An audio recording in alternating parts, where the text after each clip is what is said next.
না টেটু কি নাম বাবা? এমনি বলো শোনো কি নাম? এর নাম কি? টেটু। কথা ঠিক আছে তো? টেটু নাকি মাঝখানে কলকলা আছে? এই যে হাতের ভিতরে এই যে পাখির ছবি আঁকেছে, খুব মজা লাগতেছে না? ছোট মানুষ, ঠিক আছে বাবা, কিন্তু এগুলো করো না বাবা, এগুলো করা হয় না। 50 টাকা দিয়েছে, দেখছেন? হ্যাঁ, আল্লাহ তোমার হায়াত দিক, আর আর করবা না কোনোদিন, ঠিক আছে? ওয়াদা দিলা? মাশাআল্লাহ, আসো আসো বাবা, যা শোনা বাবা, ভালো ছেলে ভালো হয়ে যাবে, এই ছেলে ভালো হয়ে যাবে, মারহাবা কর। আর জীবনে কোনোদিন হাতের মধ্যে এগুলো ছবি আঁকবে না, ইনশাআল্লাহ। আল্লাহ কবুল করেন, জোরে বলেন আমিন। আউযু বিল্লাহি মিনাশ শাইতানির রাজীম। বিসমিল্লাহির রহমানির রহিম। বিতাড়িত মোর্দার শয়তানের কাছ থেকে আল্লাহ পাকের কাছে আশ্রয় প্রার্থনা চাচ্ছি। পরম করুণাময় অসীম দয়ালু আল্লাহর নামে শুরু করছি। সূরার নাম হজ, আয়াত নাম্বার 35। যদিও আয়াত তিলাওয়াত করেছি একটি আয়াতের ভিতরে আল্লাহ পাক 4টি বিষয় নিয়ে আলোচনা করেছেন। কয়টি বিষয়? কথা বলেন না কেন? এই কোরআনের কথা শোনার জন্য আপনারা আসেন নাই? বলেন তো, এই কোরআন থেকে কথা বললে কোনো সমস্যা আছে? কোনো ভেজাল আছে? কোনো ধোঁকা আছে? থাকবে কি করে? কিতাবটি নাজিল করেছেন কে? আরো জোরে বলেন তো কে? আল্লাহ রাব্বুল আলামিন বলেন, যালিকাল কিতাবু লা রাইবা ফি। আল্লাহ রাব্বুল আলামিন বলেন, এটি এমন একটি কিতাব যেই কিতাবের মধ্যে কোনো সন্দেহ নাই, কোনো সংশয় নাই, কোনো মিথ্যা নাই, কোনো ধোঁকা নাই। There is no doubt। বলুন আল্লাহু আকবার। হুদাল লিল মুত্তাকিন, মুত্তাকি বান্দাদের জন্য গাইডলাইন হিসাবে, পথ প্রদর্শক হিসাবে আসমান থেকে এই কিতাবটি নাজিল করেছেন কে? সেই কোরআনের কথা শুনলে লাভ না লস? আরো জোরে বলেন, লাভ না লস? আমার আল্লাহ রাব্বুল আলামিন বলেন, ওয়া ইযা কুরিয়াল কুরআনু ফাসতামিউ লাহু ওয়া আনসিতু লাআল্লাকুম তুরহামুন। সূরা আরাফ আয়াত নাম্বার 204। আল্লাহ রাব্বুল আলামিন জানা দিলেন, তোমাদের সামনে যখন কোরআন পাঠ করা হয়, কোরআনের আলোচনা করা হয়, চুপ করে কান লাগিয়ে মনোযোগ সহকারে কোরআনের কথাগুলো শ্রবণ করো। যারা চুপচাপ কুরআনুল কারীমের কথাগুলো শ্রবণ করতে পারবে, আল্লাহ রাব্বুল আলামিন আসমান থেকে তাদের উপরে আল্লাহ রহমত বৃষ্টির মতো নাজিল করবেন। বলুন সুবহানাল্লাহ। এ বাজান গো আমার, শুধু তাই নয়, এই কোরআনের কথা শুনলে কার উপকার? কার উপকার? মুমিনের উপকার। আপনারা মুমিন তো?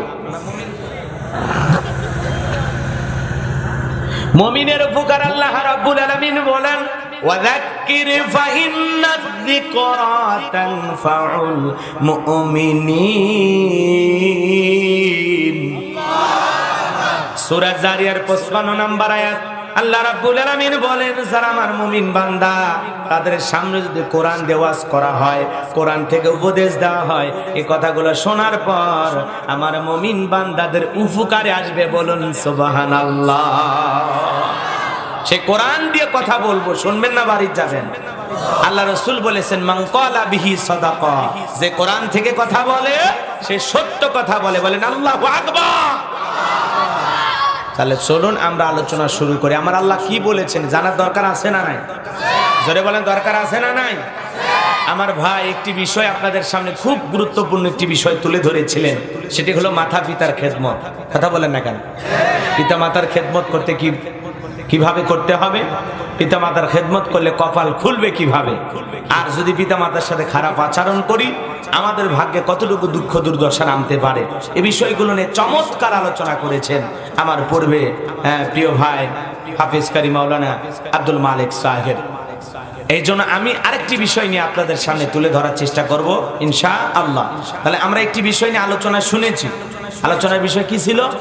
পিতা মাতার খেদমত করবো তো ইনশাআল্লাহ? করবো তো ইনশাআল্লাহ? চলুন আমি আলোচনা করি। আমার আল্লাহ রাব্বুল আলামিন বলেন, الذين إذا ذكر الله وجلت قلوبهم والصابرين على ما أصابهم والمقيم الصلاة ومما رزقناهم ينفقون আমার আল্লাহ রাব্বুল আলামিন বলেন আল্লাযীনা ইযা যুকিরাল্লাহু ওয়াজিলাত কুলুবুহুম, যারা ঈমানদার, জোরে বলেন কি? আরো জোরে বলেন কি?